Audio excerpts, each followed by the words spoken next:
Hello dear friend, welcome to development tutor. आज जो मैं वीडियो बना रहा हूँ ये है हमारा अल्टरनेटिंग करंट क्लास 12th के लिए। लेकिन मैं इस वीडियो में बेसिक लेवल से लेके हायर लेवल तक बात करूँगा, जो कि नीट में जैसे क्वेश्चन किस तरह से पूछ सकते हैं, जेई में कैसे क्वेश्चन पूछ सकते हैं और क्लास 12th में कैसे पूछ सकते हैं।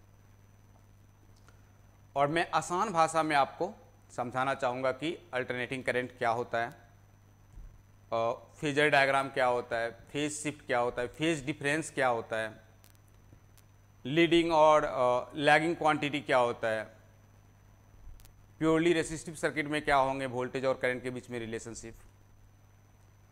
उसी तरह से यदि प्योरली इंडक्टिव सर्किट हो तो क्या होगा, प्योरली कैपेसिटिव सर्किट हो तो क्या होगा। मैं ऑलमोस्ट पूरा अल्टरनेटिंग कवर करूँगा अभी, तो हो सकता है कि ये वीडियो थोड़ा लाइक ज़्यादा ही लंबा हो जाए, लेकिन मैं वन बाय वन ईच चीज़ को बहुत आसान भाषा में मैं चाहता हूँ कि एक्सप्लेन कर पाऊँ इसको। तो देखिए, मैं कुछ बोर्ड पे मैंने कुछ क्वेश्चंस इस टाइप के लिख लिए हैं, ये इस टाइप का क्वेश्चंस लिख लिया हूँ।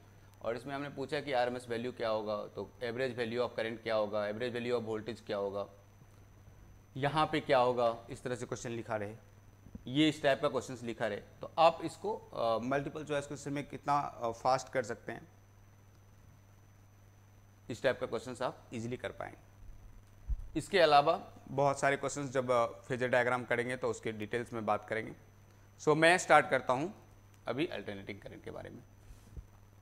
तो ये बेसिकली जो अल्टरनेटिंग करंट है और डायरेक्ट करंट है, इस दोनों में ये सबसे मेजर डिफरेंस है कि डायरेक्ट करंट के पास फ्रीक्वेंसी 0 होता है, जबकि अल्टरनेटिंग करंट के पास फ्रीक्वेंसी होता है। तो जब अल्टरनेटिंग करंट के पास फ्रीक्वेंसी है तो ये क्या होंगे, इनके पास डायरेक्शंस है।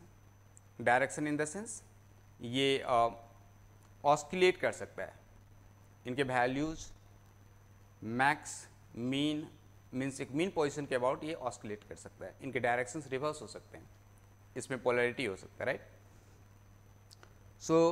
जो इस तरह से करंट का बिहेव है जिसमें फ्रीक्वेंसी हो, जब फ्रीक्वेंसी रहेगा तो यहाँ पे हम यूज कर सकते हैं कैपेसिटर, इंडक्टेंस और रेसिस्टेंस। जबकि आपने देखा था कि डीसी करंट में जब आप जाते थे तो जहाँ पे भी कैपेसिटर लगता था करंट को क्या करता था, ब्लॉक कर देता था, अपने अंदर ही सारे चार्ज को स्टोर करने लगता था, करंट को जाने ही नहीं देता था। लेकिन यहाँ पे आप कैपेसिटर और इंडक्टर लगाएंगे और करंट पास कर सकता है। तो सबसे पहले जो डायरेक्ट करंट है वो हमारा कांस्टेंट करंट है, तो उनका ग्राफ कैसा होगा, एक स्ट्रेट लाइन होगा। लेकिन जब अल्टरनेटिंग करंट का बात करेंगे तो ये क्या है, एक साइनसोइडल नेचर का ग्राफ है, जिसमें कि mean max like at every instant of time current क्या होगा, वैरी होगा। तो कभी वो करंट अपने मैक्स पोजीशन पे रहेगा, कभी उससे डिक्रीज होगा, फिर कभी मीन पोजीशन पे रहेगा, फिर मैक्स पे। और सबसे बड़ी बात है कि ये पीरियोडिक नेचर के होंगे। ये कैसे होंगे, तो periodic nature in the sense ये अपने फिक्स टाइम इंटरवल में रिपीट करता रहेगा अपने आप को। तो यहाँ पे जो एवरेज वैल्यू और जो स्क्वायर आरएमएस वैल्यू होगा वो आपको हम लोग डिफरेंट साइकिल्स में देखेंगे। चूँकि इसके पास फ्रीक्वेंसी है तो अपने आप को ये रिपीट करता रहेगा। साइनसोइडल करंट होंगे, मतलब साइन वेव रख सकता है, कॉस वेव का नेचर रख सकता है। दूसरा सबसे इंपॉर्टेंट चीज़ है कि ये पीरियोडिक नेचर के होंगे। कैसे होंगे, तो ये पीरियोडिक नेचर के होंगे। तो यदि अब अल्टरनेटिंग करंट के बारे में पूछता है तो हमें इतना ज़रूर पता है कि इसके पास क्या क्या है, फ्रीक्वेंसी है, और ये कैसा नेचर रखेगा, तो ये मीन पोजीशन के अबाउट ऑस्किलेटिंग रखेगा, और ये पीरियोडिक नेचर होगा, like after a fix time interval ये अगेन और अगेन रिपीट करता रहेगा अपने आप को। तो इस तरह का जो इक्वेशंस हैं, जो पीरियोडिक भी हो और साथ में क्या हो, जो ऑस्किलेट भी कर रहा हो, तो ऐसा कौन सा है, साइन का कर्व है और या तो फिर कॉस का कर्व है। दोनों ही पीरियोडिक हैं और दोनों क्या करता है, ऑस्किलेट करता है। इवन द टेन का भी ग्राफ तो पीरियोडिक है, लेकिन वो ऑस्किलेट नहीं करता है, लेकिन उनके जो आप देखेंगे तो minus infinity to infinity range है। तो ये जो अल्टरनेटिंग करंट है उसको हम रिप्रेजेंट करते हैं साइन और कॉस के इक्वेशन से। चाहे आप वोल्टेज लिख रहे हो, करंट लिख रहे हो, इसको हम लोग कैसे रिप्रेजेंट करेंगे, साइन और कॉस के कर्व से। सो अल्टरनेटिंग करंट हमारा एक इस तरह से ग्राफ रहेगा।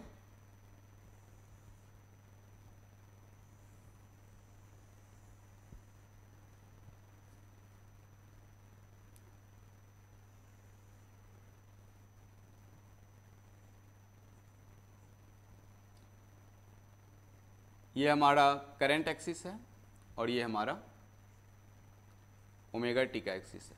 ओमेगा इज एंगुलर फ्रीक्वेंसी, क्या बोलेंगे इसको? Angular frequency. सो ये हमारा मैक्सिमम वैल्यू ऑफ करंट है आई नॉट और ये मेरा मिनिमम वैल्यू है माइनस आई नॉट, और ये जो है हमारा मीन पोजीशन है। ये हमारा टाइम एक्सिस है, तो डिफरेंट टाइम यहाँ से हम 0 से स्टार्ट करते हैं। तो देखिए करंट T1 पे यहाँ पे था, T2 पे यहाँ पे, T3, T4, T5, T6, T7, T8। तो it means different value of time, और इस सारे टाइम को बोलते हैं हम लोग इंस्टेंटेनियस टाइम। क्या बोलते हैं हम लोग? Instantaneous time. मीन्स एक पार्टिकुलर टाइम पे क्या है करंट का वैल्यू, तो आप बोल सकते हैं ये वैल्यू है। यदि यहाँ पे आएंगे तो बोलेंगे करंट का वैल्यू ये है। अब इस साइड में क्या दिखा रहा है? निगेटिव दिखा रहा है, लेकिन मैग्नीट्यूड रिमेन पॉजिटिव रहेगा। डायरेक्शन क्या है उसका? रिवर्स है। तो इस टाइप के करंट के इक्वेशंस को हम रिप्रेजेंट करते हैं साइन और कॉस कर्व से। तो मैंने लिख दिया I not sine omega T. क्या लिख दिया हमने? I equal to I not sine omega T. इसमें आई जो है मेरा वो है instantaneous current. Instantaneous current, instantaneous current कहने का सेंस है कि current at a particular time. Instantaneous means current at a particular time. आप यहां पे 5 यदि डाल दें सेकेंड और ओमेगा का वैल्यू 20 हो 50 हो तो क्या होगा? साइन का कुछ वैल्यू आएगा। आई नॉट का कुछ वैल्यू दे दें 10 तो क्या मिलेगा? At t equal to 5 second we get the sum specific value of current. तो जब पार्टिकुलर टाइम पे पार्टिकुलर वैल्यू ऑफ करंट है उसको बोलते हैं हम लोग इंस्टेंटेनियस करंट। बहुत सिंपल है। इंस्टेंटेनियस करंट इट मीन्स एक पार्टिकुलर टाइम पे क्या वैल्यू है करंट का उसको क्या बोलेंगे हम लोग? इंस्टेंटेनियस करंट बोलेंगे। ये जो आई नॉट है उसको बोलते हैं हम लोग maximum value of current. Maximum value of current. I not is maximum value of current, और ओमेगा को बोलते हैं एंगुलर फ्रीक्वेंसी। एंगुलर फ्रीक्वेंसी, और इसी ओमेगा को हम लिख सकते हैं 2 पाई अपॉन टी।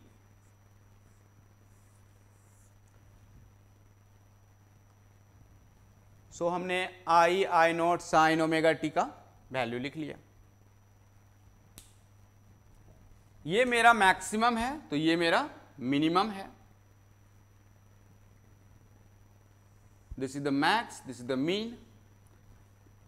ये सेम चीज आप एक वोल्टेज के साथ भी ऐसे लिख सकते हैं, V equal to V not sine omega t.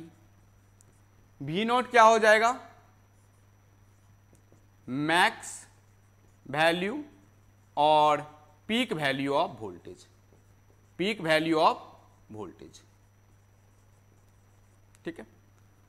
और ओमेगा यहां पे भी angular frequency, angular frequency, T is equal to time. Either आप साइन से रिप्रेजेंट करिए या कॉस से रिप्रेजेंट करिए, ये दोनों ही पीरियोडिक फंक्शन है, दोनों ही ऑस्किलेटिंग फंक्शन है, जो कि अल्टरनेटिंग करंट का जैसा कैरेक्टरिस्टिक्स है सेम साइन और कॉस का उसी तरह से है। इसीलिए हम लोग क्या करते हैं, जो इक्वेशन लिखते हैं उसको साइन और कॉस से रिप्रेजेंट करते हैं, क्योंकि करंट का जो बिहेव है अल्टरनेटिंग करंट का वो साइन की तरह बिहेव है। अब जब साइन की तरह बिहेव है, या कॉस की तरह बिहेव है तो आप I equal to I not cos omega t भी लिख सकते हैं और I equal to I not sine omega t भी लिख सकते हैं, there is no problem. So ये लिखने के बाद अब यहां से आपको पूछेगा कि अल्टरनेटिंग करंट तो है, तो इनके क्या क्या देखें हम लोग, maximum value of current, minimum value of current, angular frequency और इंस्टेंटेनियस करंट और इंस्टेंटेनियस वोल्टेज। उसी तरह से इसमें बोल सकते हैं मैक्सिमम वोल्टेज, यदि वोल्टेज का इक्वेशन दिया रहेगा तो maximum voltage, minimum voltage, frequency, angular frequency, time period. तो टाइम पीरियड हम लोग यहां से फाइंड कर सकते हैं, ठीक है। इसके अलावा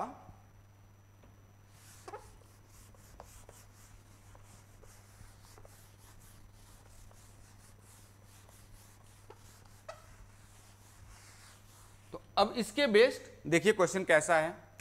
यदि मैं ये लिख दूं I equal to 5 sign 100t और मैं पूछूं आपसे find peak current, peak means maximum value of current. Second question में पूछूं find frequency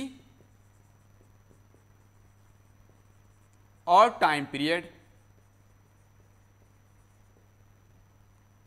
frequency and time period लिख देता हूं। तो हमने क्या देखा था अभी, I equal to I not sine omega t. यदि इस इक्वेशन को इस इक्वेशन से कंपैरिजन कर लें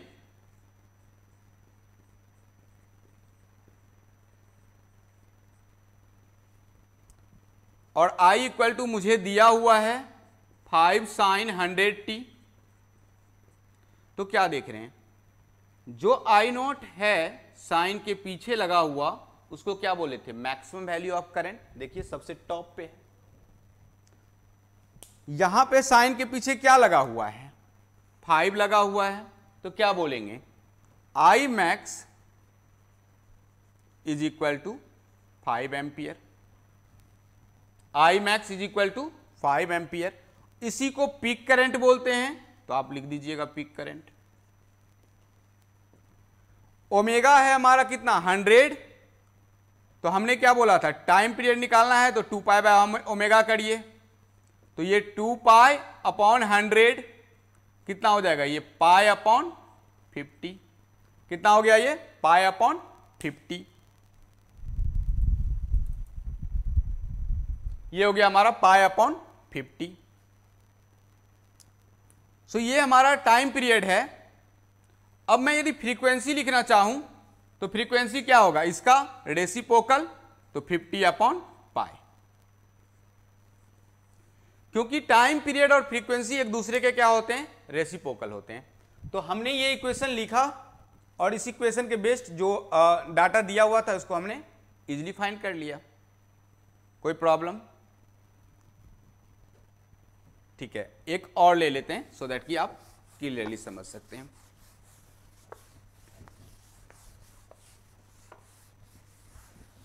ऐसा लिखा हो V is equal to 100 cos 200t। अब देखिए 200t,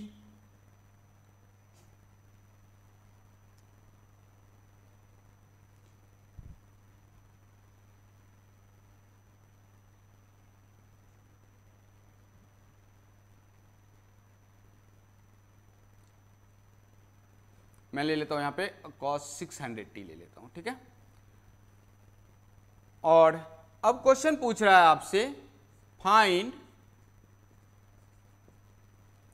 मैक्सिमम वोल्टेज और पीक वोल्टेज। तो पीक और मैक्सिमम में कोई अंतर नहीं है, सेम ही है दोनों, उसको लिखने का स्टाइल है। तो आपसे मैक्सिमम पूछे या पीक पूछे। अब बताइए मैक्सिमम और पीक जब बोलेगा तो हम क्या देखते हैं, साइन या कॉस के जो पीछे कोफिशिएंट है वो क्या है मेरा, मैक्सिमम और पीक है। क्या है इसके पीछे 100, तो क्या लिख देंगे 100 वोल्ट। चाहे वो साइन का फंक्शन हो या कॉस का फंक्शन हो, v equal to V not cos omega t होता है। तो v नॉट के जगह पे क्या लिखा हुआ है 100 लिखा हुआ है। अब मुझे फाइंड करना है, फाइंड वोल्टेज,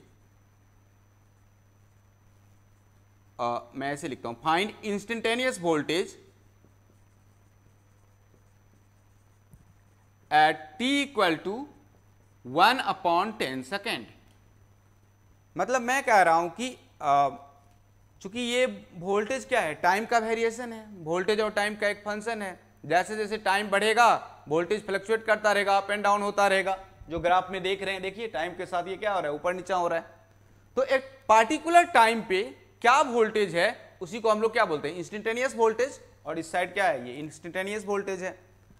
अब हमने आपको क्या दिया, एक टाइम दे दिया जो 1/10 सेकेंड पे दिखाइए मुझे क्या होगा। तो आप क्या करिएगा, v इक्वल टू लिखिएगा ऐसे 100 cos 600 और टाइम क्या है मेरा 1/10, कैंसिल। क्या हो जाएगा ये 100 cos 60। इसको क्या लिखेंगे हम लोग, 100 cos 60 कितना होता है 1/2 और ये क्या हो गया मेरा 50। तो मैं लिख दूंगा वोल्टेज इज बिकम 50 वोल्ट। लेकिन ये जो वोल्टेज है ये मेरा मैक्सिमम वोल्टेज नहीं है। मैक्सिमम वोल्टेज तो मेरा 100 है। मैक्सिमम वोल्टेज कितना है मेरा 100 है। इसको बोले हम लोग इंस्टेंटेनियस वोल्टेज। और यदि मुझे V नॉट लिखना हो तो मैं लिखूंगा V not is equal to 100 volt, क्योंकि ये मेरा क्या है, पीक वोल्टेज है और मैक्स वोल्टेज है। इसी में यदि आपसे पूछता जो मिनिमम वोल्टेज कितना है इसका, तो प्लस के बदले में माइनस लिख दीजिए। V मीन लिख देंगे कितना -100 वोल्ट। तो मैक्सिमम 100 और मिनिमम कहां पे आ रहा है -100। बेसिकली -100 कुछ है नहीं, मैग्नीट्यूड तो वो 100 वोल्ट ही है, डायरेक्शन क्या है उसका रिवर्स है। अब क्या पूछेगा, ये हमारा क्या है 600 ओमेगा है। तो ओमेगा कैसे फाइंड करेंगे, तो ओमेगा ऑलरेडी दिया हुआ है।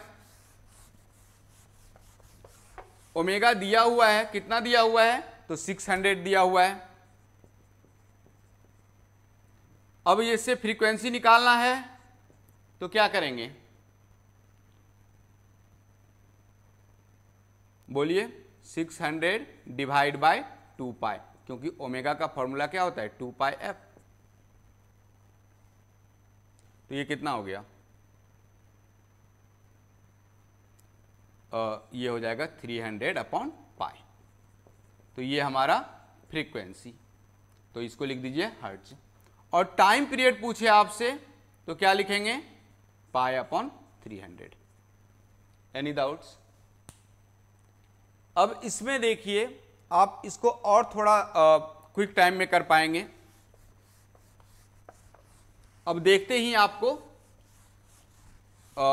पता करना है कि क्या दिया हुआ है, कैसे फाइंड करना है मुझे, ठीक है। तो हमें दो इक्वेशंस को ध्यान में रखना है। जो करंट हो या वोल्टेज हो, V equal to V not sine omega t और V equal to V not cos omega t, I equal to I not sine omega t और I equal to I not cos omega t. सिर्फ इस दो equation से आप sinusoidal wave का यदि equation दिया रहेगा तो आप फाइंड कर सकते हैं instantaneous voltage, instantaneous current, maximum voltage, minimum voltage, maximum current, minimum current, angular frequency, frequency, time period. तो ये क्या देख रहे हैं हम लोग, 0 से स्टार्ट हुआ, ये साइन का कर्व है, ये पाई होगा और ये 2 पाई होगा। तो साइन का जो टाइम पीरियड होता है वो 2 पाई होता है। तो नेक्स्ट साइकिल में क्या करेगा, 2 पाई से 4 पाई जाएगा। मीन्स एवरी 4 पाई साइन क्या करेगा, अपने आप को रिपीट करेगा। सो इसको बोलते हैं number of oscillations. Means one cycle पूरा करने में जितना टाइम लगता है उसको, इसको बोलते हैं हम लोग 1 टाइम पीरियड। अब पता कैसे चलेगा जो सर यहां पूरा कर गया या यहां पूरा, कर लिया, कहाँ पे पूरा किया। तो आपको ऐसे कुछ नहीं सोचना है, आपको देखना है कि यहाँ से स्टार्ट हो रहा है 0 से, तो 0 से स्टार्ट हुआ, ऐसे करके ऊपर गया था, यहाँ पे भी तो 0 पे आया, लेकिन कैसे आया था, नीचे से आया था, नहीं चलेगा ये। फिर उसी डायरेक्शन में कहाँ से जाएगा, ऊपर, तो यहाँ से जा रहा है, तो ये हमारा 1 टाइम पीरियड होगा। या ऐसे आप टाइम पीरियड को पकड़ सकते हैं बहुत इजीली, ऐसे करके ग्राफ बना दिया हो, ठीक है। टाइम पीरियड पकड़ना हो तो देखिए यहां से स्टार्ट है, नेक्स्ट ग्राफ कहां से स्टार्ट हो रहा है, इस तरह से, ऐसे ना ऊपर की ओर, और यहां पे भी ऊपर। तो यदि ये 0 है, ये पाई है, ये 2 पाई है, तो ये कितना होगा, 3 पाई होगा, और ये कितना होगा, 4 पाई। तो मेरा 0 से 2 पाई क्या है, एक टाइम पीरियड है। नेक्स्ट क्या है, 2 पाई से 4 पाई। या आप इन दोनों टॉप को उठाइए और इन दोनों टॉप के बीच का डिस्टेंस फाइंड कर, टाइम फाइंड कर लीजिए, वही टाइम पीरियड है। देखिए ये 2 पाई और 3 पाई है, तो ये कितना होगा, 5 पाई बाय 2। इन दोनों का जोड़ दीजिए, 3 पाई प्लस 2 पाई कितना हो गया, 5 पाई डिवाइड बाय 2। ये कितना होगा, पाई बाय 2। अब 5 पाई बाय 2 में से 5 बाय 2 घटा देंगे तो वही मेरा टाइम पीरियड 4 पाई बाय 2, और ये टाइम पीरियड कितना आ गया, 2 पाई। या तो दोनों बॉटम का लिख लीजिए, तब भी कितना आएगा, 2 पाई आएगा। तो आपको देखना है क्या कॉन्केविटी जहां से सेम स्टार्ट हो रहा है, क्या नेक्स्ट कर्व ऐसा ही कॉन्केविटी में यदि फिर से स्टार्ट है, तो हम बोलेंगे 1 टाइम पीरियड क्या हो रहा है, कंप्लीट हो रहा है। दूसरा चीज,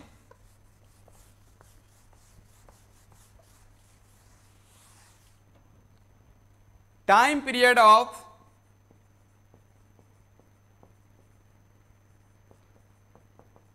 साइन ओमेगा टी का होता है 2 पाई बाय ओमेगा। कितना होता है, 2 pi by omega. Time period of यदि कॉस ओमेगा टी लिखा हो तो ये होता है 2 pi by omega. Time period निकल गया तो फ्रीक्वेंसी उसका उल्टा कर देंगे, रेसिप्रोकल ले लेंगे। अब क्वेश्चन यदि ऐसा पूछ ले जो voltage equal to 5 cos 100t, और मुझे पूछा है बोलो मैक्सिमम वोल्टेज कितना है, तो मैं क्या बोलूंगा, V not equal to 5 volt, इसको बोल दूंगा पीक वोल्टेज, क्योंकि कॉस के पीछे क्या लगा हुआ है, 5। अब मुझे पूछेगा जो एंगुलर फ्रीक्वेंसी कितना है, तो मैं लिखूंगा 100। और जब मैं टाइम पीरियड पूछेगा तो मैं कुछ नहीं सोचूंगा, 2 पाई और डिवाइड बाय 100, क्योंकि क्या होता है 2 पाई बाय 100 होता है, तो ओमेगा हमारा क्या है, यहाँ पे 100 है। कंपेयर कर लीजिए इसको, तो कितना हो गया ये, पाई अपॉन 50, और फ्रीक्वेंसी कितना हो जाएगा, 50 अपॉन पाई। तो ये तो बहुत बेसिक था, लेकिन ये क्वेश्चंस पूछते हैं आपको बहुत अच्छे से, यदि ये आता है तो आप बड़े क्वेश्चंस भी इजीली कर पाएंगे। तो हमने ये I equal to I not sine omega t जो बेसिक है, V equal to V not cos omega t हो, V equal to V not sine omega t हो, इस कर्व को हमने बना लिया। अब हमें नेक्स्ट करना है, वो करना है मुझे I एवरेज। एवरेज क्या होता है, जितने नंबर्स दिए हुए हैं सबको ऐड करिए, डिवाइड बाय नंबर्स करिए। तो यहां पे यदि मैं एवरेज लूंगा तो कहां से कहां तक लूंगा, 1 टाइम पीरियड का मैं एवरेज लेना चाहता हूं। अब जब मैं 1 टाइम पीरियड का एवरेज लूंगा तो होगा क्या, ये पॉजिटिव फर्स्ट हाफ और निगेटिव सेकेंड हाफ, जब दोनों ऐड होंगे तो हो जाएंगे 0।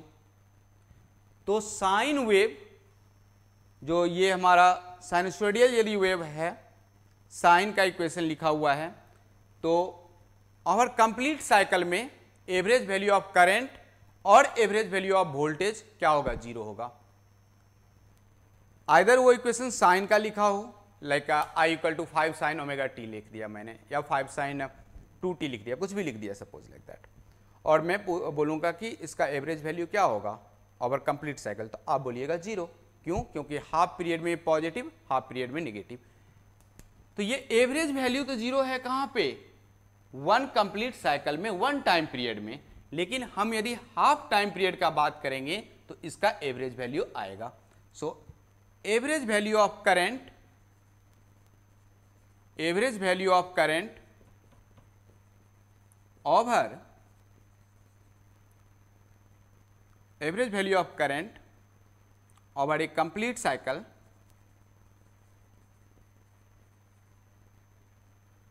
for sine and cos curve is 0। यानी साइनसोडियल नेचर का है, साइन और कॉस का है इक्वेशन, तो क्या होगा? 0 होगा। सबका 0 नहीं होगा, सिर्फ साइन और कॉस टाइप का यदि लिखा हुआ है तो 0 होगा। नाउ इसका वोल्टेज भी क्या होगा? यदि यहाँ पे वोल्टेज लगा दूं तो भी वोल्टेज भी 0 होगा। तो हमारा जो एवरेज वैल्यू होता है वो हम कहाँ पे लेंगे इसका? तो साइन और कॉस में हम लोग लेंगे हाफ टाइम पीरियड में। क्या लेंगे? हाफ टाइम पीरियड में। और निकालने का तरीका है एवरेज वैल्यू ऑफ करंट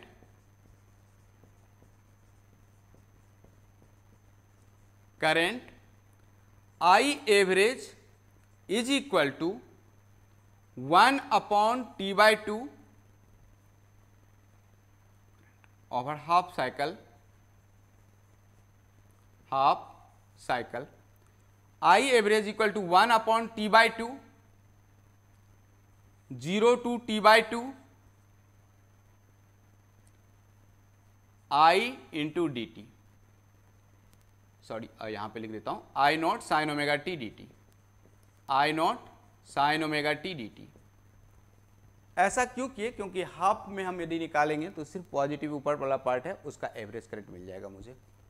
जब आप इसको सॉल्व करिएगा तो क्या आएगा? t क्या होता है मेरा? 2π/ω होता है। तो ये 1/T/2 है, तो क्या हो जाएगा? 2/T 0 to T/2। I note क्या हो जाएगा? बाहर, और क्या बचेगा? Sign omega T D T. Now ये हो जाता है 2/T I नॉट, और साइन ओमेगा टी का जो होता है क्या होता है इसका integration? Cos omega T upon omega 0 to T/2। Put कर दीजिए वैल्यू 2/T इंटू आई, और ये क्या है मेरा? I नॉट है। कॉस ओमेगा क्या है हमारा? तो ओमेगा रहेगा 2π/T इंटू T/2, ठीक है, divide by omega minus this entire things. ये माइनस लगा दीजिए यहाँ पे, minus plus this cos omega into 0/ω। Now अब यदि देखें यहां से तो इसका जो वैल्यू आएगा, t से t कैंसिल, 2 से 2 कैंसिल, कितना बचा? पाई। कॉस पाई क्या होता है? -1, तो माइनस माइनस क्या हो गया? प्लस, और ये t है और 2/T I नॉट है। Okay, 0 to T/2। 1 सेकेंड।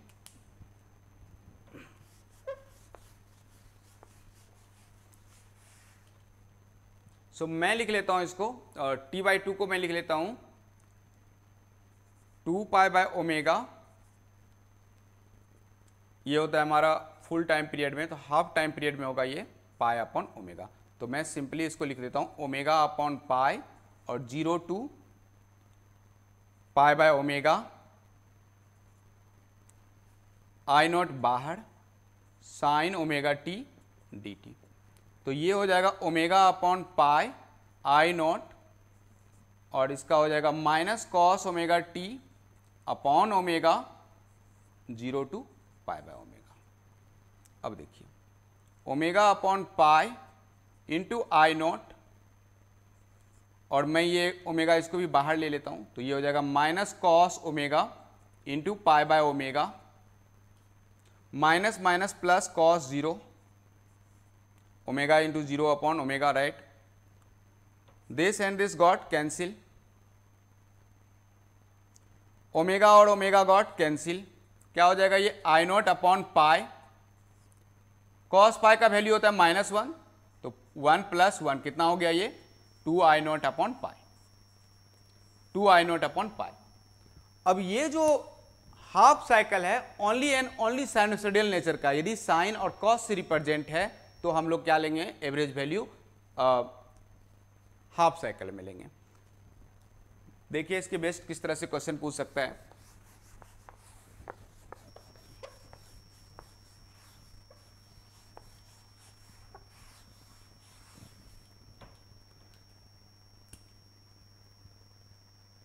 यदि आपसे ऐसा दे दे I equal to 5 sine 50t, बोलेगा कि फाइंड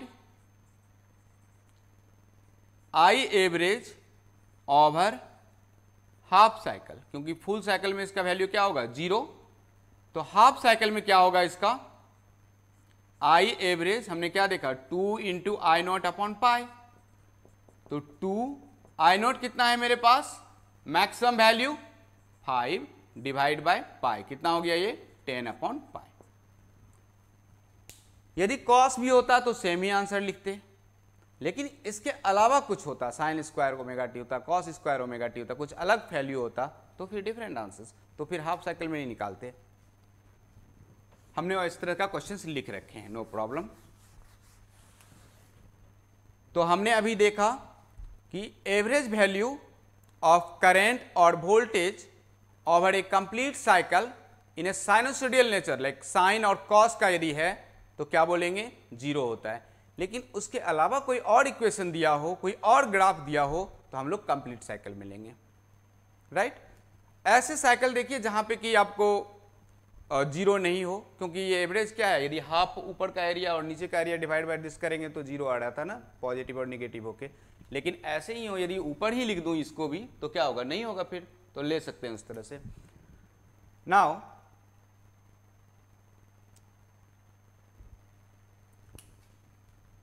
नेक्स्ट कंसेप्ट है IRMS। IRMS इसको बोलते हैं रूट मीन स्क्वायर वैल्यू। क्या बोलते हैं इसको, रूट मीन स्क्वायर वैल्यू। इसको समझिए क्या होता है। सपोज हमने एक रेसिस्टेंस को, लोड रेसिस्टेंस को डीसी वोल्टेज के अक्रॉस लगा दिया और हमने वहां पे मेजर किया जो इसका हीटिंग इफेक्ट क्या है, तो कुछ भी वैल्यू आएगा जो भी हीट प्रोड्यूस कर रहा होगा उस समय में। सेम टाइम पे मैं उसी लोड रेसिस्टेंस को किससे कनेक्ट कर रहा हूं, एसी से। अब जब मैं एसी से कनेक्ट कर रहा हूं तो उस समय में जो हीटिंग इफेक्ट आएगा उतना ही हीटिंग इफेक्ट आना चाहिए जितना कि डीसी में आया। तो जो एसी को मिनिमाइज करना पड़ रहा है डीसी के इक्विवेलेंट आने के लिए, उसको बोलते हैं हम लोग रूट मीन स्क्वायर वैल्यू। फिर से समझ लीजिए, सपोज मैंने यहां पे 100 वोल्ट का एक बैटरी लगाया है और यहां पे एक लोड रेसिस्टेंस हमने लगा दिया 50 ओम का, तो क्या होगा, यहां पे हीट आ सकता है H=I² × RT गिवन टाइम में। सेम टाइम पे अब मैं इसको क्या कर रहा हूं, एक अल्टरनेटिंग वोल्टेज डाल रहा हूं, और वो कुछ भी हो लाइक E10 sin 100t और जो भी रहेगा उसका फ्रीक्वेंसी। और मैं अब sorry 1 second,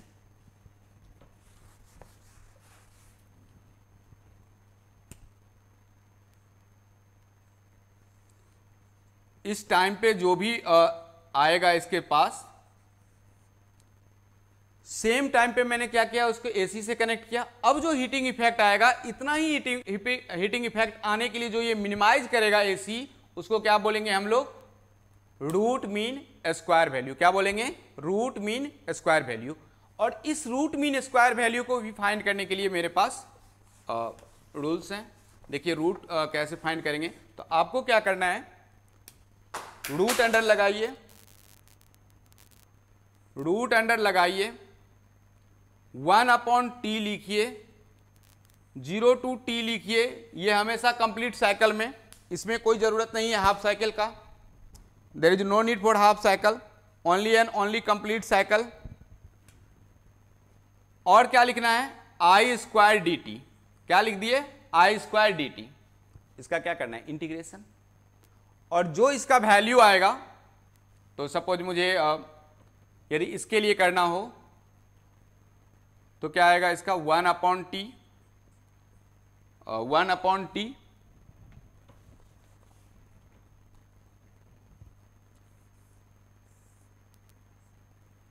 1/t 0 to t I not sine omega t whole square d T.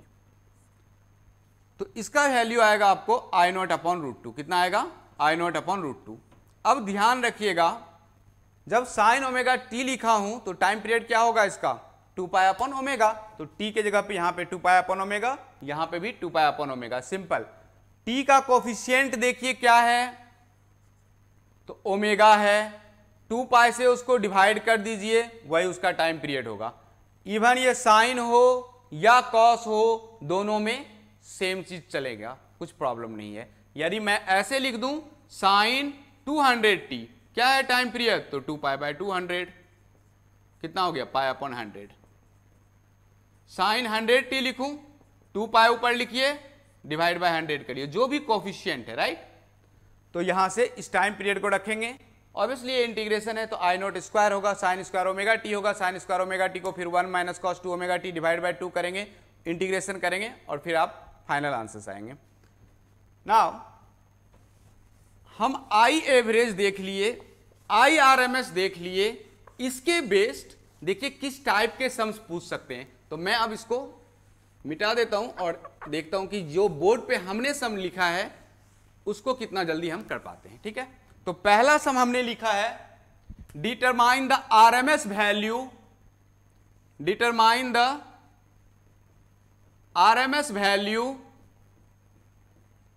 Of V of t। Voltage का एक इक्वेशन है 5 + 5 साइन 314 t + π/6। अब ये जो इक्वेशन लिखा हूं, तो ये पहले हमने एक 5 लगा दिया, ये क्या है मेरा DC, और ये मेरा क्या है AC। सॉरी, AC को क्या बोले थे? हमेशा साइन और कॉस से रिप्रेजेंट करिए, लेकिन ये तो क्या है? कांस्टेंट है। ये ऊपर नीचे हो सकता है क्योंकि इसके अंदर टाइम लगा हुआ है, लेकिन ये तो 5 फिक्स है। तो ये हमारा DC plus AC, V0 plus is like that. अब यदि ऐसा हो और RMS वैल्यू पूछ रहा हो, कुछ नहीं करना है, रूट लगाना है, इसको उठाइए, यहां से 5 का स्क्वायर लिख दीजिए, प्लस इसके कोफिशिएंट देखिए क्या है, ये 5 स्क्वायर बाय 2 है। आंसर आ जाएगा, कितना होगा ये? 25 + 25 बाय 2, कितना हो जाएगा ये? तो 75 अपॉन 2, ये कितना हो गया? 5√3 डिवाइड बाय √2, राइट ना। तो 25 × 3 75, सो 5√3 डिवाइड बाय √2, ये हमारा आंसर आ जाएगा इसका, राइट। अब इसको थोड़ा सॉल्व करेंगे तो एग्जैक्ट पॉइंट में आंसर आ जाएगा। यदि ऐसा दिया हो,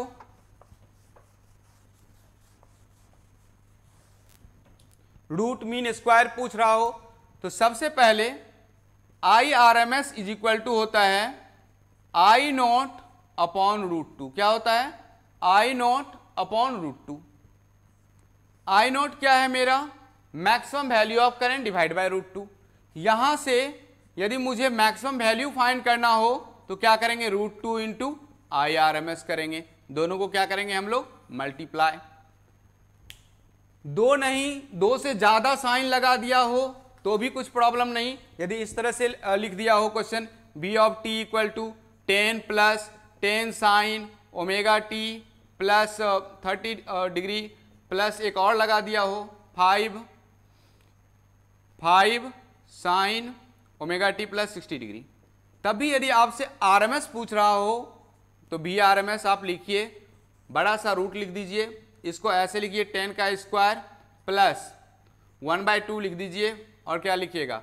10 का स्क्वायर प्लस 5 का स्क्वायर कर लीजिए इसको सॉल्व। तो क्या हो गया? 100 प्लस 1/2, 10 का स्क्वायर 100 प्लस 25, कितना हो गया? 125। अब ये कितना हो जाएगा? 200 प्लस 125 डिवाइड बाई 2, आंसर आ जाएगा √325/2। ये क्या है हमारा? VRMS। तो इस तरह से दिखे तो कर सकते हैं VRMS, IRMS। ये बेसिकली हमने DC और AC दोनों ही मिला दिया यहां पे। अब इस तरह से देखिए, सिर्फ ऐसा लिखा हो I = 5 sine 314t plus pi by 6 लिखा हो, अब पूछ रहा हो जो बताओ आई नॉट कितना है, तो आई नॉट क्या होता है, साइन का coefficient 5। I R M S पूछेगा तो क्या बोल देंगे, आई नॉट अपॉन √2, कितना हो जाएगा ये 5/√2। टाइम पीरियड पूछ रहा है तो क्या बोलेंगे, टी का कोफिशिएंट क्या है 314, तो लिख देंगे 2π/314। फ्रीक्वेंसी पूछ रहा है, इसका रेसिप्रोकल ले लेंगे 2π। कितना इजी है।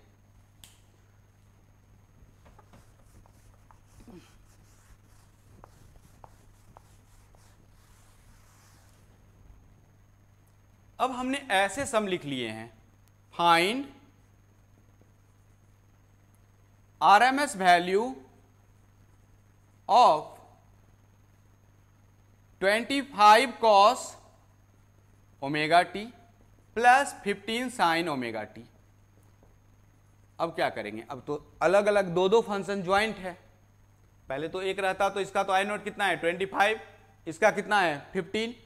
तो इसमें क्या करेंगे हम, सबसे पहले मुझे किसका इक्वेशन दिया है, v ऑफ t का दिया है, तो मैं क्या ढूंढूंगा v नॉट, क्योंकि v RMS निकालना है तो मुझे क्या चाहिए, maximum value of voltage divide by √2।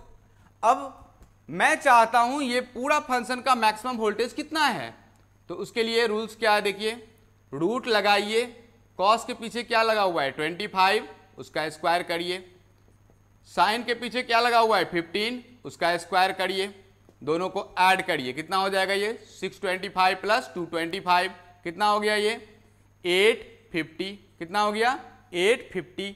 अब यदि ये V नॉट है, क्या ये V नॉट है, तो मेरे पास मुझे फाइंड क्या करना है, मुझे फाइंड करना है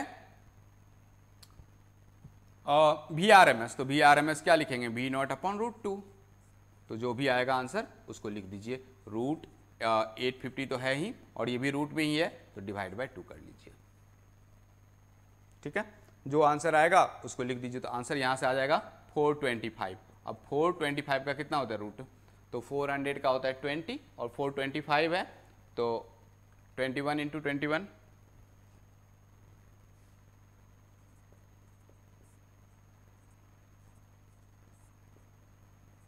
नहीं ये समथिंग लाइक 20 पॉइंट समथिंग आएगा, राइट। तो आप उसको लिख दीजिए आंसर में।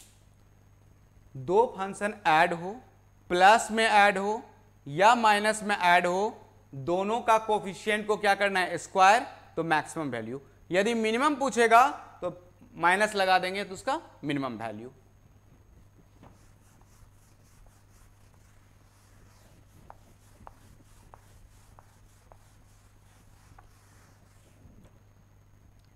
नेक्स्ट सम देखिए, आई ऑफ टी लिखा है और कह रहा है 100 sign omega T minus 10 cos 2 omega t, और क्या पूछा है मुझे आई आर एम एस बताइए। तो सेम करेंगे, मुझे क्या चाहिए आई नॉट डिवाइड बाय √2। तो मैं सबसे पहले क्या करूंगा, आई नॉट फाइंड करूंगा, और आई नॉट फाइंड करने के लिए मैं साइन का कोफिशिएंट क्या है 100, इसको स्क्वायर करिए, प्लस कॉस का कोफिशिएंट क्या है 10, 10 का स्क्वायर करिए, क्या होगा ये 100 का स्क्वायर कितना होता है 1 प्लस 100, राइट ना। तो अब ये क्या होगा 10,100, राइट ना, 10,100। तो 10,000 का क्या होता है 100 और 100 का क्या होगा, तो वो जो भी आएगा आप लिख दीजिएगा, 100 पॉइंट समथिंग लिख दीजिएगा। इसमें ऐसे समथिंग नहीं लिख दीजिएगा, ये आपको ऑप्शन दिए होंगे तो आप उस ऑप्शन को चूज करिएगा जो करेक्ट कौन सा है।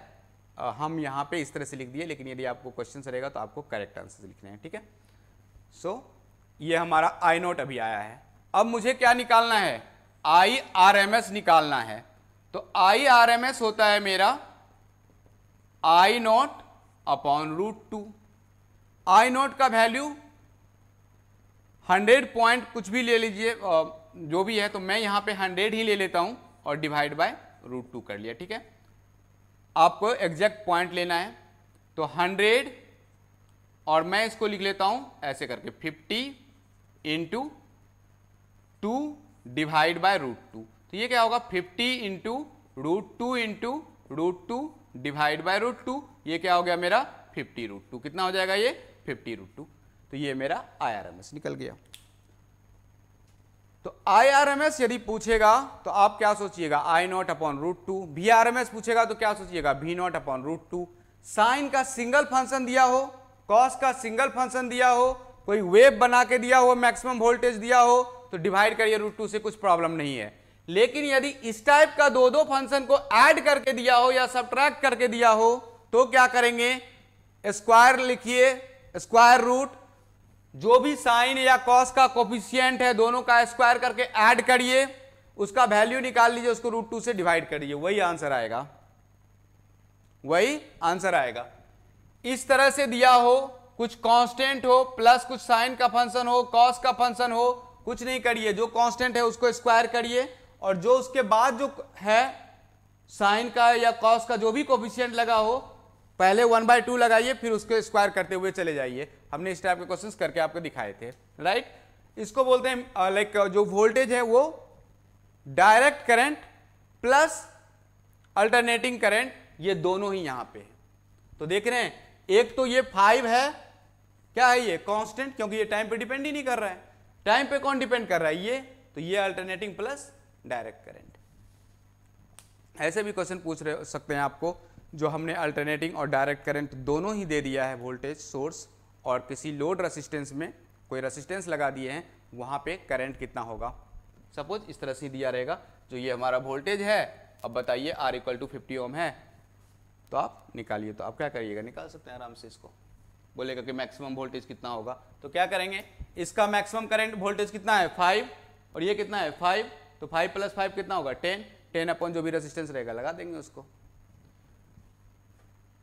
Now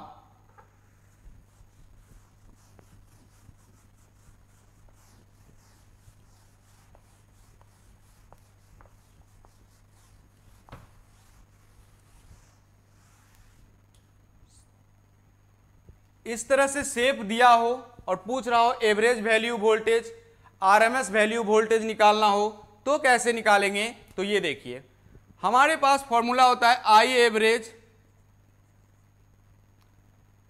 1/T 0 to T I × dt, V average 1/T 0 to T V × dt। अब ये मत सोचिएगा जो आप बोले थे, जो साइनसोइडल वेव में तो हाफ टाइम पीरियड में ही लेते हैं, क्योंकि कंप्लीट साइकिल में लेंगे तो 0, तो ये कोई साइनसोइडल वेव नहीं है, लेकिन ये है हमारा अल्टरनेटिंग वोल्टेज तो है, क्योंकि टाइम के साथ वेरी कर रहा है ये। और कैसा कर रहा है, तो फ्रीक्वेंसी जो है टाइम पीरियड फिक्स है इसका, तो ये भी हमारा अल्टरनेटिंग नेचर का ही है, लेकिन ये साइनोसोइडल नहीं है। तो यहां पे हम क्या करेंगे, मुझे पूछा है क्या, मुझे पूछा है जो एवरेज वैल्यू बताइए। तो एवरेज वैल्यू बताने के लिए मैं इस कर्व को एक बार यहां पे ड्रॉ कर लेता हूं और मैं लिख लेता हूं इसका जो भी टाइम दिया हुआ है। तो यहां पे दिया है 0.01 सेकेंड और यहां पे दिया है 0.03 सेकेंड, और ये मेरा टाइम एक्सिस है और ये मेरा वोल्टेज एक्सिस है, और ये वोल्टेज जो है हम यहाँ पे 20 वोल्ट दिया हुआ है। अब सोचिए मुझे निकालना है V एवरेज, तो मैं क्या लिखूं, V average = 1/T 0 to T और V × dt। लेकिन सबसे इंपॉर्टेंट क्या है यहां पे फाइंड करना, तो टाइम पीरियड। तो टाइम पीरियड क्या है मेरा, क्या ये 0.01 सेकेंड है या 0.03 सेकेंड है।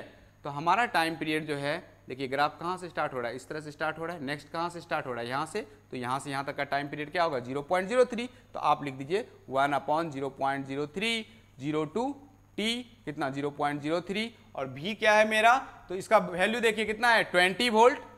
अब यहां पे क्या डायरेक्ट यहां से यहां तक ले सकते हैं इंटीग्रेशन, नहीं, तो कहां से कहां तक लेना पड़ेगा, 0 से लेके 0.01 तक, और क्या लेंगे वैल्यू, तो 20 वोल्ट, प्लस यहां से यहां तक जब आएंगे तो इसका वोल्टेज क्या है 0 है, तो आप ऐसे लिख लीजिएगा 0.01 से 0.03 तक 0 × dt। तो ये तो इंटीग्रेशन इसका 0 हो गया।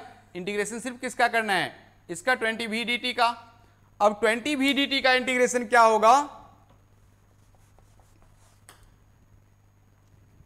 तो इजी है, देखिए इधर 1/0.03 लिखे, 20 आउट क्या है ये dt है, t डाल दीजिए और यहां पे लिख दीजिए आप 0 से लेके 0.01 तक, तो 20 डिवाइड बाय 0.03, 0.01 में से 0 चला जाएगा, सो 20 अपॉन 0.03 इंटू 0.01, ये पॉइंट से पॉइंट खत्म हो जाएंगे, तो ये कितना होगा 20 अपॉन 3 वोल्ट।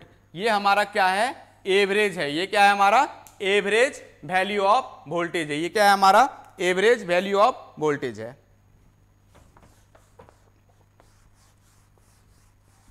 तो जब इस टाइप का ग्राफ है, इसमें आपको क्या निकालना है, तो 1 टाइम पीरियड में वोल्टेज निकालना है, 1/T लिखना है, और ढूंढना क्या है, टाइम पीरियड। ढूंढना बहुत आसान है, आपको देखना है जो next same shape, same concavity कहां से स्टार्ट हो रहा है, किस टाइम से स्टार्ट हो रहा है।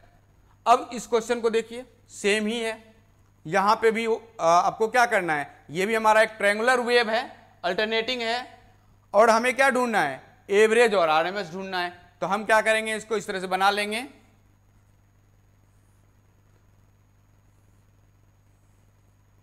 अब देखिए, इसमें हमें कुछ नहीं करना है, इसमें हमें सिर्फ टाइम पीरियड ढूंढना है। तो 0 और टी, और टी बोला है 2 सेकेंड, तो देखिए यहां से स्टार्ट हुआ ना, नेक्स्ट कहां से स्टार्ट हो रहा है, यहां से, तो टाइम पीरियड क्या है हमारा 2 सेकेंड।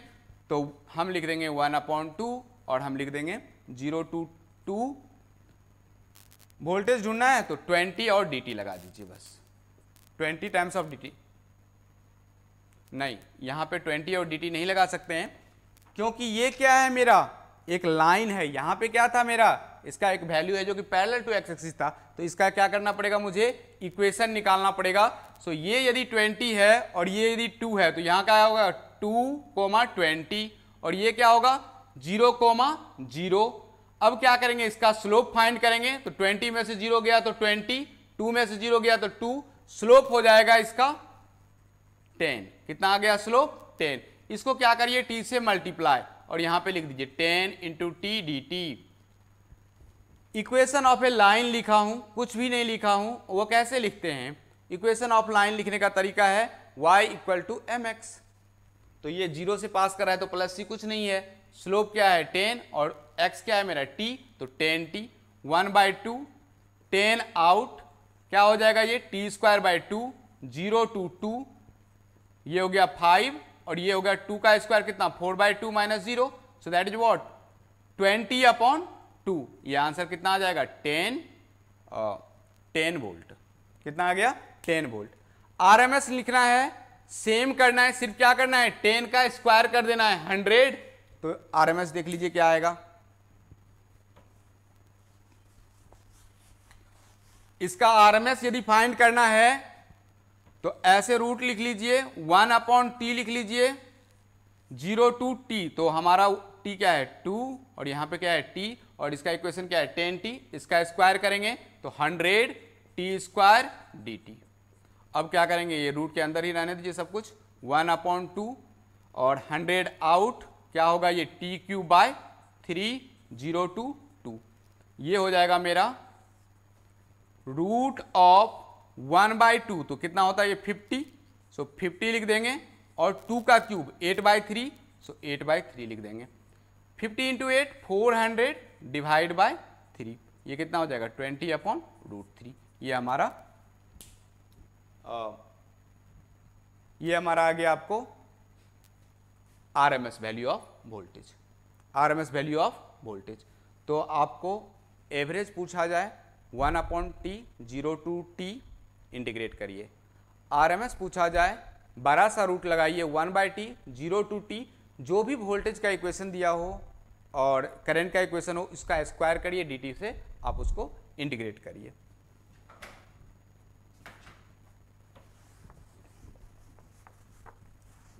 अब ये सारे बात तो कर लिए हमने। अब जो सबसे इंपॉर्टेंट चीज़ है अल्टरनेटिंग करंट में, वो है फेजर डायग्राम। वो क्या है हमारा फेजर डायग्राम। तो मैं इस सबको मिटा देता हूं अभी।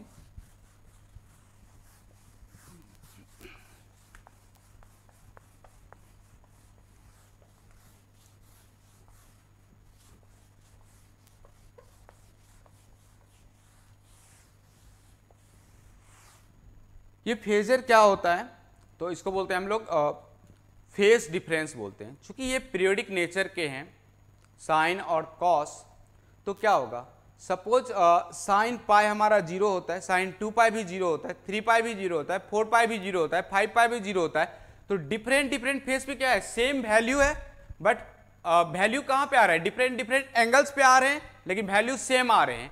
इट मीन उसका फेस क्या है, अलग अलग फेस पे सेम वैल्यू आ रहा है, that is also called like a face.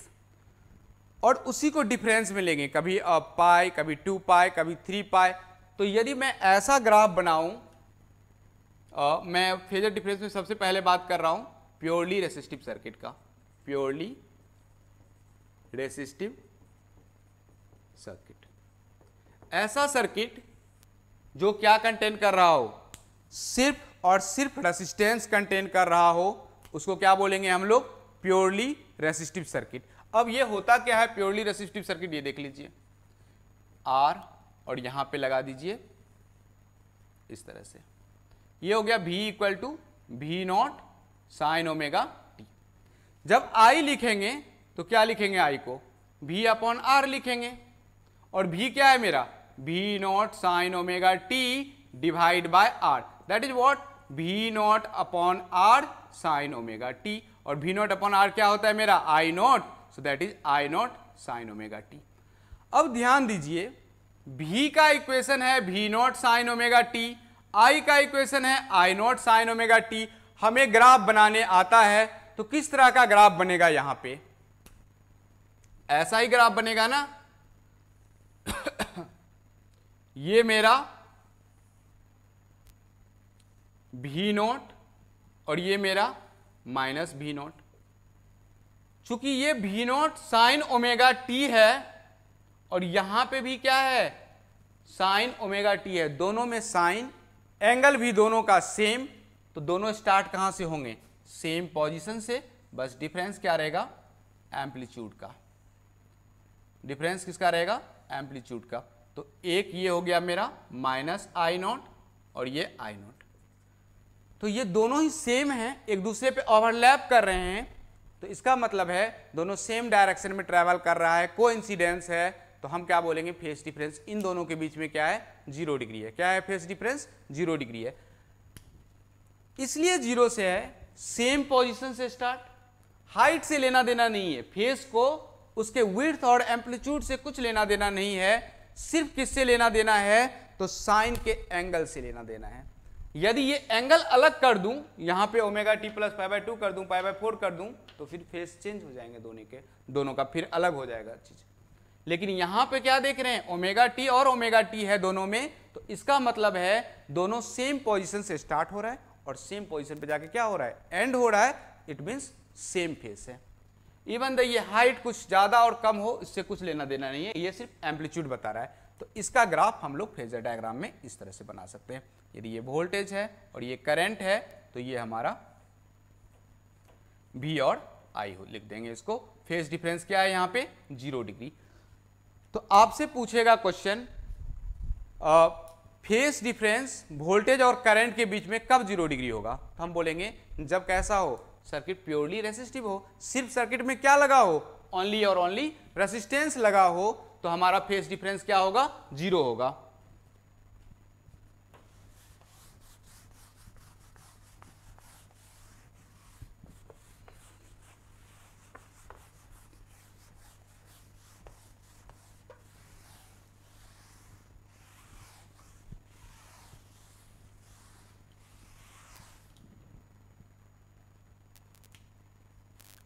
ऐसा सर्किट हो, इंडक्टेंस लगा हो, तो इसको क्या बोलेंगे हम लोग,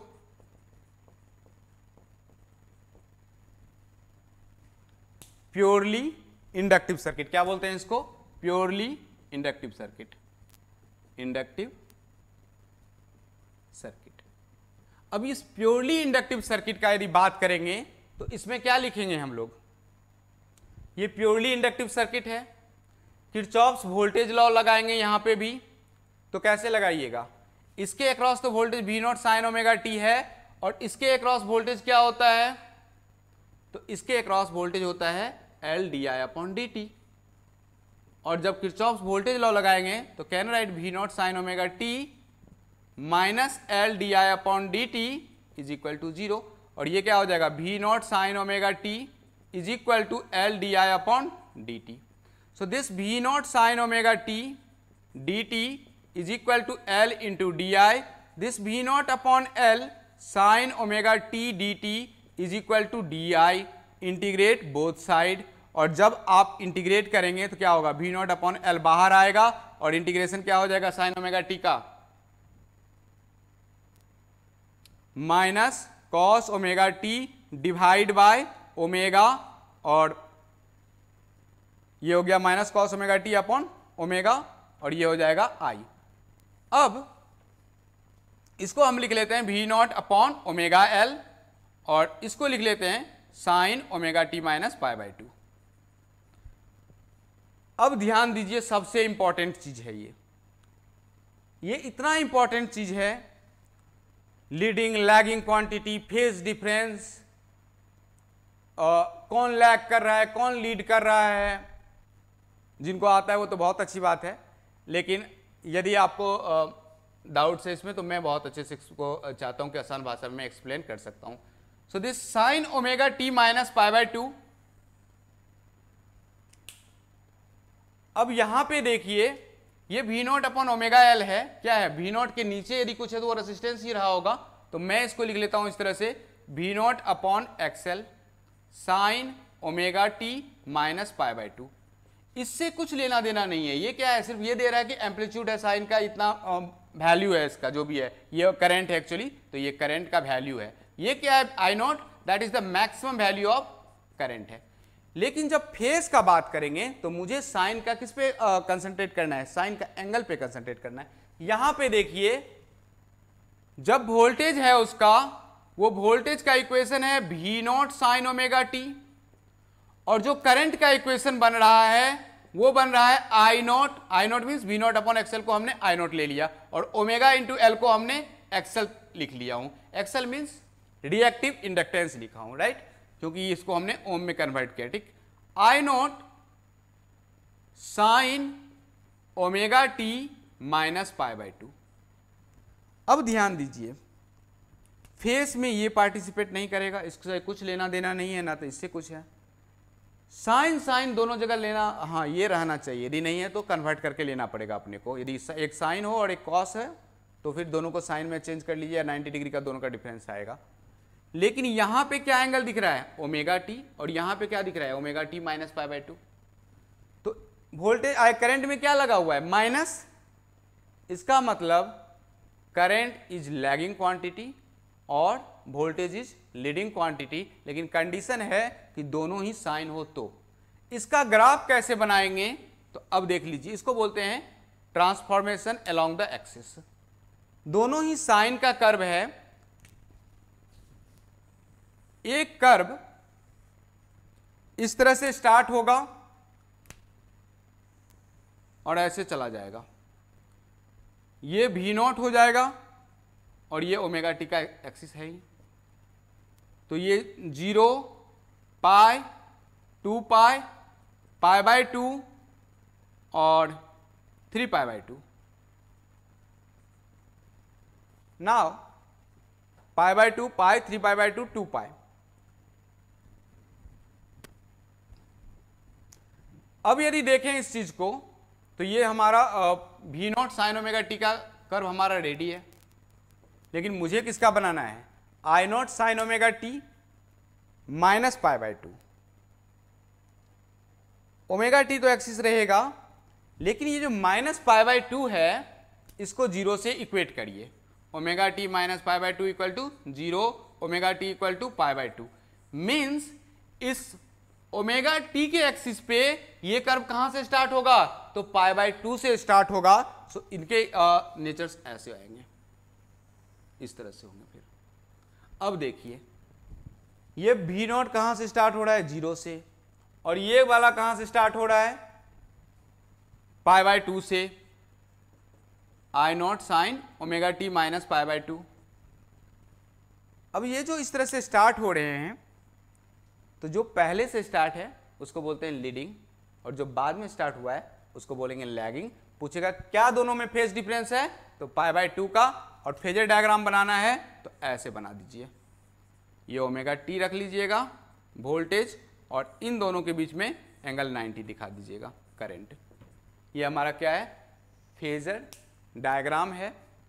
अब एक चीज यहां पे ध्यान दीजिए, यदि omega T minus pi by 2 है तो आगे से start plus positive pi by 2 से, यदि omega t plus pi by 2 होता तो माइनस पाई बाय 2 से स्टार्ट होता। ठीक है,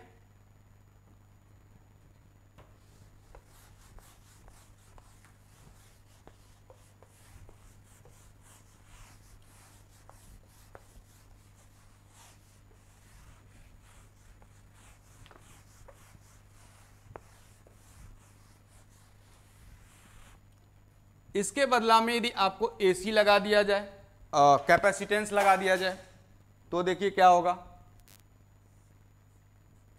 इस तरह से क्या लगा हो कैपेसिटेंस, तो वहां पे क्या करेंगे हम लोग, आई इक्वल टू क्या होता है D Q upon D T, तो यहां पे लिख दीजिएगा Q equal to C into V not sine omega T. I लिखना है D Q upon D T लिख देंगे, D upon D T, Q क्या है मेरा C V not sine omega T है, तो हम लिख दिए C V not sine omega T. ये हो जाएगा मेरा C V naught omega out sine omega T का cos omega T into omega. अब ये इंटीग्रेशन है तो इसको क्या लिखेंगे, सॉरी डिफरेंशिएशन है, सी वी नॉट ओमेगा, ओमेगा तो लिख चुका हूं एक बार, अब क्यों लिख दिया, सी वी नॉट ओमेगा और क्या हो गया ये कॉस ओमेगा टी। इसको ऐसे लिख दीजिए V not upon 1 upon omega C into cos omega t. अब ध्यान दीजिए हमने क्या बोला, यहाँ पे साइन है और यहाँ पे क्या है कॉस है। कॉस को मुझे किस में चेंज करना है, साइन में, तो मैं क्या लिखूँ अभी V not upon 1 upon omega C, ये क्या होगा sine omega t plus pi by 2। अब ये क्या दिख रहा है यहाँ पे प्लस पाई बाय 2 दिख रहा है, किस में दिख रहा है, तो करंट में प्लस पाई बाय 2 दिख रहा है, मीन्स करंट जो है वो पाई बाय 2 से लीड करेगा और वोल्टेज क्या करेगा लैग करेगा, right.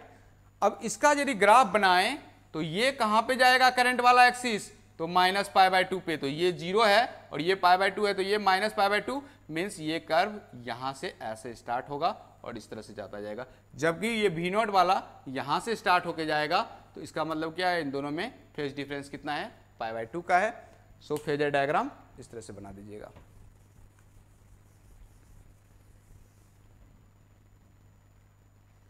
This is the phasor diagram. तो इस पे करंट लगा दीजिएगा और इस पे वोल्टेज और एंगल 90 डिग्री।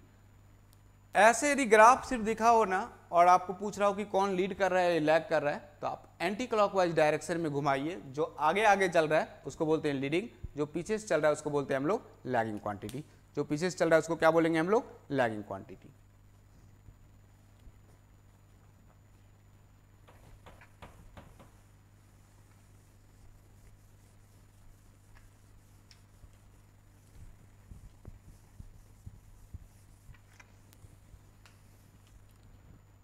अब हमारे पास जो सर्किट्स हैं, हमने L देख लिया, C देख लिया, R देख लिया, purely inductive, purely resistive, purely capacitive समझ गए हम लोग। जो यदि सिर्फ रेसिस्टेंस है तो फेज डिफरेंस क्या होगा 0, सिर्फ इंडक्टेंस है तो फेज डिफरेंस वोल्टेज और करंट के बीच में pi by 2, voltage is leading quantity और current is the lagging quantity. यदि कैपेसिटिव सर्किट है तो current is the leading quantity and voltage is the lagging quantity.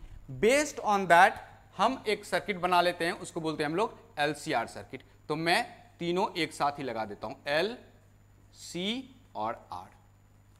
अब ये LCR सर्किट से यहां से हमने वोल्टेज सोर्स दे दिया, इनके जो फेजर बनेंगे वोल्टेज, यहां पे यदि इंडक्टेंस लगाया तो इस इंडक्टेंस केस में वोल्टेज क्या था V ऑफ L, C के केस में क्या था V ऑफ C और इनमें क्या था दोनों सेम V ऑफ R। इन सबको ज्वाइन करके बना लीजिए आप, इस साइड क्या आ जाएगा VL माइनस BC और ये VR, तो ये क्या हो गया मेरा root of VL minus BC का whole square plus V of R का होल स्क्वायर, राइट। ये हमारा फाइ, और ये मेरा यदि ये इधर VL माइनस BC तो ये भी कितना है हमारा VL माइनस BC। सिर्फ इसी चीज को याद रख के आप आरएल सर्किट हो, आरसी सर्किट हो, एलसी सर्किट हो, सारे क्वेश्चंस आप यहां से कर सकते हैं। देखिए कितना इजी है ये VL माइनस VC का होल स्क्वायर प्लस VR का स्क्वायर है, राइट। और ये हमारा VR है और इन दोनों का इस तरह से। यहां पे यदि मैं इस तरह से लिखूं, this V is equal to root of VL को क्या लिख सकता हूं, I into XL minus I into XC का whole square plus I into R का होल स्क्वायर। बोलिएगा सर ये I ऑफ एक्सएल क्या है और I ऑफ XC क्या है? तो एक्सएल कुछ नहीं होता है, L आप डायरेक्ट सर्किट में यूज नहीं कर सकते हैं, ये रेसिस्टेंस नहीं है क्योंकि इसका यूनिट क्या है, हेनरी है। और मुझे किसके अंदर यूज करना है, करंट के अंदर। तो V इक्वल टू क्या होता है, I इंटू R होता है। तो सबको क्या होना पड़ेगा, ओम का यूनिट बनाना पड़ेगा। तो चूंकि इस पूरे सर्किट में क्या है, फ्रीक्वेंसी है, AC सर्किट यूज कर रहा हूं, तो X ऑफ L इसका नाम दे दिया और इसको बोल दिया हमने रिएक्टिव इंडक्टेंस। क्या बोल दिया इसको, reactive inductance. This is called reactive inductance and this X of L is equal to omega L और इसको बोलते हैं 2 पाई FL, राइट। उसी तरह से X of C, direct C नहीं लगा सकते हैं, फैराडे होता है, क्या चाहिए, ओम। किससे मल्टीप्लाई करूं, तो फिर से फ्रीक्वेंसी, लेकिन इस बार ऐसे 1 अपॉन ओमेगा C। तो आपको जब भी L और C दिखे ना, R तो ठीक है, ओम है ऑलरेडी, तो आप क्या करिएगा, ओमेगा को ढूंढिएगा, कहां पे ओमेगा, या फ्रीक्वेंसी ढूंढिएगा, उससे मल्टीप्लाई करके XL बना लीजिएगा, XC बना लीजिएगा। अब यहां पे जो हम कर रहे थे V का स्क्वायर। अब यहां पे क्या होगा, आई स्क्वायर कॉमन, तो मैं ले लिया आई स्क्वायर कॉमन और मैं इसको ऐसे लिख दिया XL माइनस XC का होल स्क्वायर प्लस R का स्क्वायर। तो ये हो जाएगा V स्क्वायर और हाँ, तो स्क्वायर करेंगे तो ठीक है, इसको रहने दीजिए। तो V upon I is equal to root of XL minus XC का होल स्क्वायर प्लस R का स्क्वायर। ये जो V अपॉन आई है, इसको क्या बोलते हैं हम लोग, रेसिस्टेंस। लेकिन यहां पे रेसिस्टेंस नहीं बोल के क्या बोलेंगे, इंपीडेंस, क्योंकि यहां पे रेसिस्टेंस, इंडक्टेंस, कैपेसिटेंस तीनों एक्ट है। सो हम इसका नाम दे दिए Z और इस Z को बोलेंगे root of XL minus XC का होल स्क्वायर प्लस R का square. This Z is called impedance. इसका मतलब है कि आपको नेट रेसिस्टेंस जो फाइंड करना है वो इस फॉर्मूला से, इतना इंपॉर्टेंट फॉर्मूला है। सिर्फ इस फॉर्मूला को याद रखने से सर्किट के सारे क्वेश्चंस आप एबल हो सकते हैं। इस टाइप का यदि रहेगा तो कर सकते हैं आप। देखिए हमने पहले ही एक RLC सर्किट ले लिया, हमने LR नहीं लिया, CR नहीं लिया। तो यहां पे हमने क्या निकाल लिया, अभी Z निकाल लिया है और Z क्या लिखा हूं, XL माइनस XC का स्क्वायर प्लस R स्क्वायर लिखा हूं। V अपॉन आई यही हमारा Z है और Z का नाम क्या देंगे हम लोग, इंपीडेंस। क्या बोलेंगे इसको, इंपीडेंस। अब ये सीरीज LCR है तो इसको क्या लिख सकते हैं हम लोग, वोल्टेज अलग होगा, तो V ऑफ L क्या लिखेंगे, I ऑफ XL। BC क्या लिखेंगे, I into XC। V of R क्या लिखेंगे, I इंटू R। ये सारे लिखने के बाद इस सर्किट से इतना समझ गए। अब मुझे यदि करंट इस सर्किट का फाइंड करना हो तो क्या लिखेंगे, I इज इक्वल टू जो भी यहां पे दिया हुआ है V not sine omega T what ever. तो V नॉट क्या है, मैक्सिमम वोल्टेज, तो आप V नॉट लिखिएगा और जो Z है उसको लिख दीजिएगा। तो ये क्या मिल जाएगा आपको, I नॉट। क्या मिल जाएगा, I नॉट।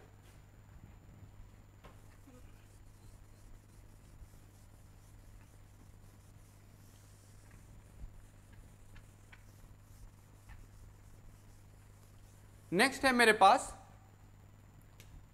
LCR सर्किट में ही हूं। अब मैं चाहता हूं मेरा सर्किट में सिर्फ क्या लगा हो, L और R लगा हो और C ऑफ R लगा हो। तो ऐसा सर्किट हो, L लगा हो और R लगा हो और इसको एक वोल्टेज सोर्स दिए हो और इसको इस तरह से ज्वाइन कर दिए। तो ये हमारा V equal to V not sine omega T तो है और ये मेरा L है, ये मेरा R है। मैं चाहता हूं इसका करंट फाइंड करना, तो क्या लिखूंगा, V अपॉन Z। अब जो Z होगा, Z का फॉर्मूला क्या देखे थे LCR में, R square plus XL minus XC का स्क्वायर ना। तो यहां पे तो C है ही नहीं, तो क्या लिखेंगे एक्स इक्वल टू 0 और जेड क्या लिख दूंगा रूट ऑफ आर का स्क्वायर प्लस एक्सएल का square that is what v upon root of R square plus XL का स्क्वायर। सेम उसी तरह से यदि मेरे पास एलसी सर्किट हो आर हो और सी हो तो क्या करेंगे ऐसे लिखेंगे I equal to V upon और जेड के जगह पे अब क्या है एक्सएल नहीं है ना तो आप लिखिएगा root of R square plus XC का स्क्वायर दैट इज आर और दैट इज एक्सी। ठीक है, एल आर सर्किट हो सी आर सर्किट हो एल सी आर सर्किट हो या एलसी सर्किट हो तो एलसी में क्या होगा सिर्फ एक्सएल माइनस एक्सी रहेगा और जो भी वोल्टेज रहेगा उससे डिवाइड कर देंगे राइट। चूंकि सारे सीरीज में हैं तो वोल्टेज क्या होंगे अलग अलग होंगे, सारे वोल्टेज को ऐड करेंगे तो जितना सप्लाई है उतना ही आएगा राइट। सो हमने देख लिया। अब यहां पे एक चीज और इंपॉर्टेंट है फेज डिफरेंस। क्या होता है यहां पे फेज डिफरेंस। तो फेज डिफरेंस निकालने के लिए जो फॉर्मूला है जो हमने देखा था ऐसे यदि आपको दो इक्वेशन लिखा हो वोल्टेज का लिखा हो या करंट का लिखा हो तो फेज डिफरेंस आप देख के बता दीजिएगा एंगल में कितना का चेंज आ रहा है। लेकिन एक्सएल एक्सी के टर्म में tan phi is equal to होता है XL minus XC upon R. क्या होता है tan phi is equal to XL minus XC upon R, इसको बोलते हैं हम लोग phase difference. So this tan phi is equal to XL minus XC upon R and this phi is equal to tan inverse XL minus XC upon R. ये क्या है मेरा phase difference है। एक्सएल का फॉर्मूला आपको पता है omega into L होता है, एक्सी का फॉर्मूला पता है 1 अपॉन ओमेगा सी होता है। दोनों को रखिए डिवाइड करिए आ जाएगा। यदि इसमें से एक्सएल नहीं है तो क्या होगा सिर्फ एक्सी अपॉन आर आएगा। यदि हाँ तो जीरो माइनस आ जाएगा तो फिर अलग हो जाएंगे वो। यदि एक्सी नहीं है तो एक्सएल अपॉन आर आएगा।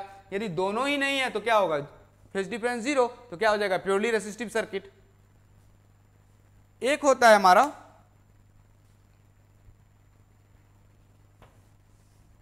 अब यदि XL is greater than XC हो तो एंगल कैसा बनेगा पॉजिटिव।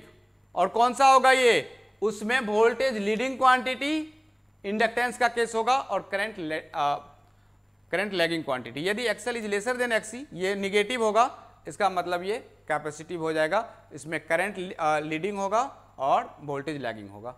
और दोनों इक्वल हैं तो दोनों सेम फेज में।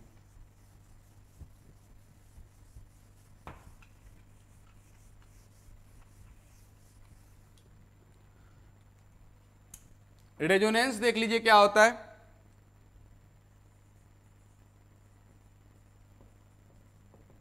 Resonance external frequency is equal to applied frequency sorry external frequency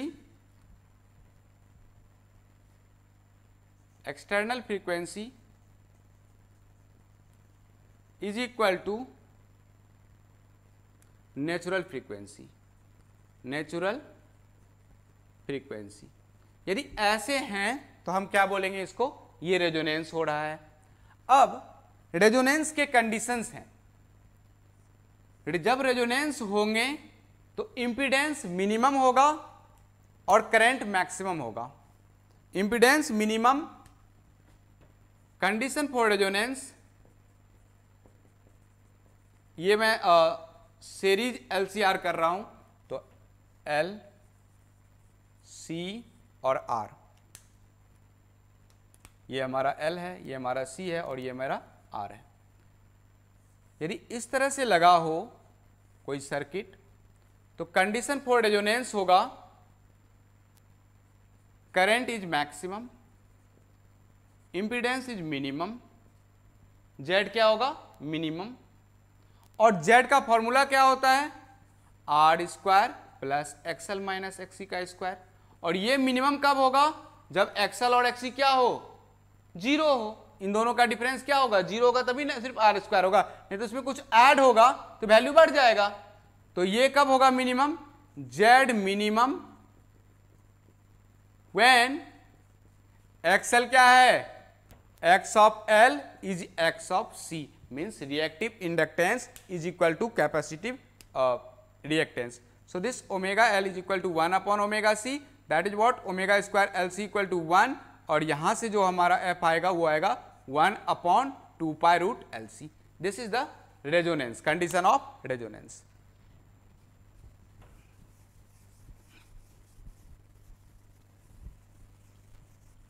इसके अलावा हमारे पास है पावर, राइट. तो देखिए पावर कैसे निकालेंगे.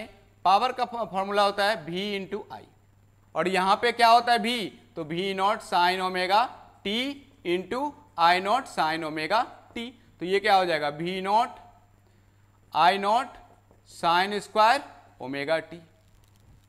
और ये जो साइन स्क्वायर ओमेगा T होता है, इसका वैल्यू क्या होता है, over a half cycle value of sine square omega T 1/2. तो क्या होगा, ये V not I not divide by 2. इसको लिख देंगे V not by root 2 I not by root 2.